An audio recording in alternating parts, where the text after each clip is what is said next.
நான் சைக்காலஜி படிச்சிருக்கேம்மா, எனக்கு ஐக்யூ எல்லாரை விட அதிகமா.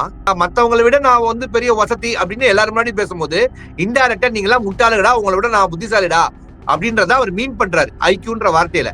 அப்ப தீபக் அவர்கள் தன்னை வந்து மெடிக்கல் டேர்ம்ஸ்ல சைக்காலஜி டேர்ம்ஸ்ல ஒரு வார்த்தையை சொல்லும் போது படித்த தன்னை டாக்டர் என்று சொல்லிக்கொள்ள கூடிய திவாகர் சைக்காலஜி தெரிஞ்ச டாக்டர், அதாவது சைக்காலஜில வரும் டேர்ம்ஸை தெரியாத டாக்டராக நம்மளுக்கு வந்து இது பண்றாரு.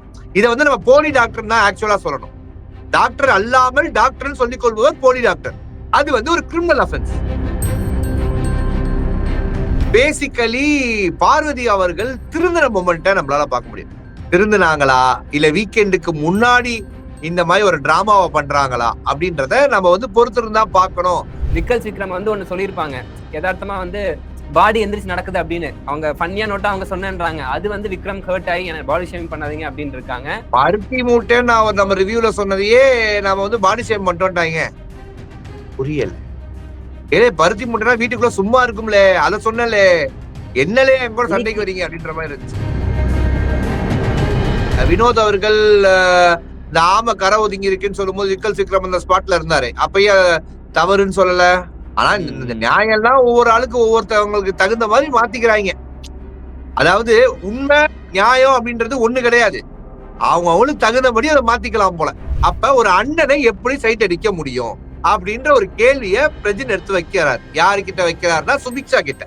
எனக்கு மைண்ட் எங்க தெரியுமா தேவையில்லாத மானகட்ட மைண்ட் இல்ல, நேரா சுபிக்ஷா கிட்ட போயிடுச்சு.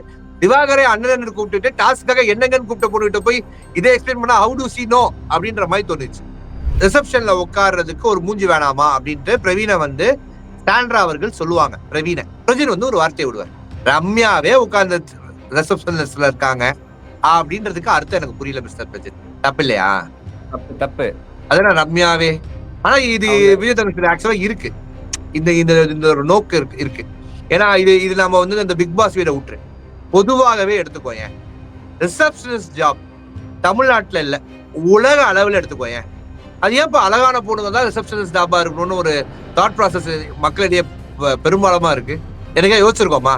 நம்ம ஆபீஸ் நடத்துறோம், இப்ப இந்த ஷோவை பார்த்துருக்க எத்தனை ஆண்டர்பிரினர்ஸ் இருப்பீங்க, உங்க ஆபீஸோட ரிசப்ஷனிஸ்ட் டாஸ்க்க ஏன் ஒரு கருப்பா அந்த பொண்ணு இருக்கக்கூடாதா? பிக் பாஸ் ஜோ மைக்கேல் உங்க ப்ரோவோக் டிவில எவ்ரிடே நைட்டு 10:30 மணிக்கு அவங்க என்ன வேணா பண்ணட்டும், அவங்க முகத்திரையை நாம இங்க சிறப்பா கிழிப்போம்.